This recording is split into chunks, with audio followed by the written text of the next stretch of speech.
Where are we going? To? Nazareno! What? Nazareno. Nazareno. Nazareno. Yes. Ay, yes oh.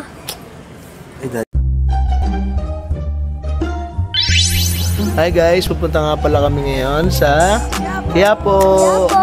First Friday. Nazareno, anong Masaroni? Hi guys, pupunta nga pala kami ngayon kay Nazareno. First Friday of the year, let's go! Woo! Did you know that when I was a kid, Lolo Dario told me a secret? No. Tell me. Just tell me. You wanna know it? Yeah. He told me, Anak, I have something to tell you. You say what? I said, what's that, Papa? Promise me that you're not gonna tell that secret. You're not gonna tell the secret that I'm gonna tell you. So I go, promise, Papa. Promise? Promise, Papa. Swear to God. Yes, Papa. Okay. I'm Spider-Man. I thought he was so serious, but he's just joking.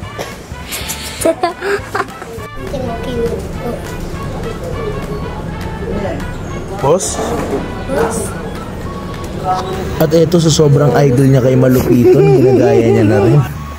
At ayan, sumakay kami ng RRCG papunta ng Quiapo, sapagkat alam namin yung traffic na pwede namin makaharap, sapagkat ngayon ay first Friday of the year. Nilaan talaga namin tong araw na to after ko magtrabaho na makapagsimba at makapagpasalamat sa lahat ng biyayang natanggap namin galing sa Nazareno. Gusto ko nga sana isama si RD sa fiesta para mapanood niya ulit kasi medyo matagal na rin nung huli siyang nakapanood ng Traslasyon. Kaso lang syempre may pasok siya at may exam, so ako na lang papasan at ipagdarasal ko na lang yung lahat ng mga mahal ko sa buhay. Nakakamiss talaga sa Quiapo guys, lalo na't batang Quiapo ako. Wala pa si Tanggol, nauna na ako sa Quiapo. At dati araw-araw ako nandito, nakakapagsimba, nakakapag-serve. Pero ngayon kasi medyo malayo na. Pero hindi ko naman kinakalimutan magsimba para magpasalamat sa Ama. Bilang batang Quiapo, nakagawian na ng bawat pamilya sa Quiapo na may at least isang lalaki na sumasama sa Traslasyon. Kung sino man yung sumasama sa Traslasyon ay na rin yung representative para ipagdasal lahat ng mga dasal ng pamilya nila. At take note, ang Traslasyon ay hindi lang para sa mga lalaki dahil marami na rin kababaihan na sumasama at nagdedebosyon sa mahal na Senyor. At yan, habang naglalakad, kinikwentuhan ko si RD kung saan nagsimula yung Traslasyon, kung bakit ginagawa ng mga deboto yung paghatak sa lubid, kung bakit gusto ng mga deboto makahawak sa Nazareno. At sinabi ko sa kanya na nag-start ako mamanata no 12 years old ako. Ngayon 29 years old na ako. So ang bilis ng panahon. Malapit na umabot ng 2 dekada. Pero since grade 2 pa lang nagsakristan na ako. Laking pagpapasalamat ko, pinasok ako ng mama ko sa sakristan.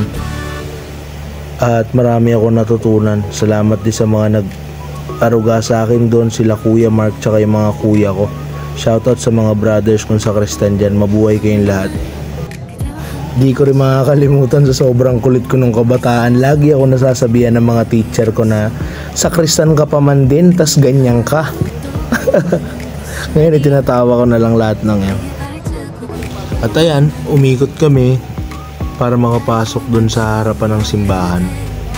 At di na namin pinasok yung mismong loob ng simbahan. Nagdasal na lang kami sa labas. Doon kami nagmas sa labas.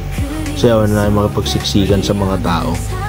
Pero good thing about it is meron namang malaking screen sa labas para makapagdasal at makadalo sa misa yung mga deboto.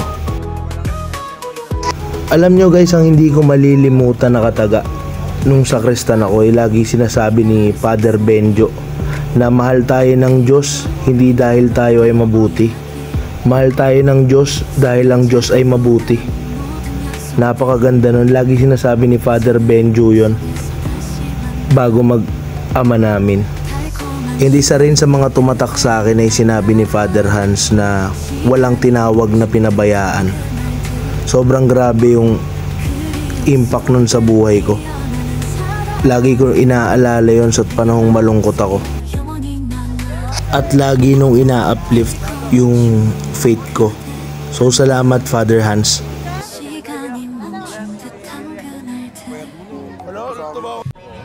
At ayan, umattend kami ng Mass, 7 PM.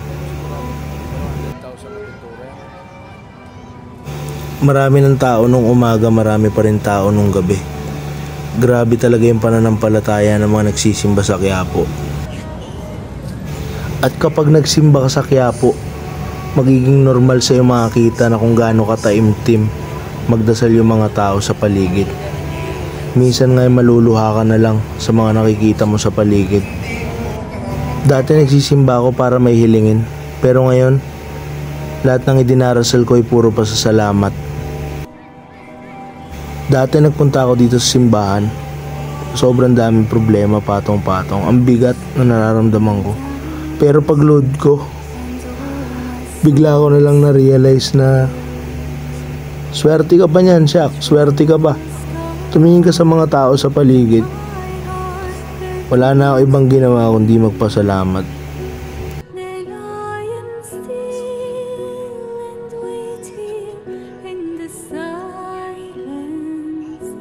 At ito, napaka-unexpected, nakita namin si Ives at nagkamayan sila ng UERD ni Ardy. At umalis din agad si Ives kasi ayaw niya ako ilibre, pero okay lang. Minsan nga nagsimba ako, feeling ko napaka-problematiko that time. Pero pagtingin ko sa mag-ina ko, iyak ako ng iyak. Nagpasalamat ako sa Diyos.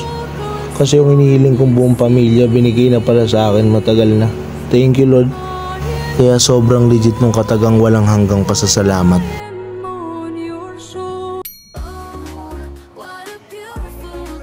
At ayan, sinubukan nga namin yung trending sa TikTok na dragon fruit salad and juice. So umorder si Angela ng juice, ako naman dun sa salad. Mabisa nga. Deserve naman lang mag-trending. Sulit din.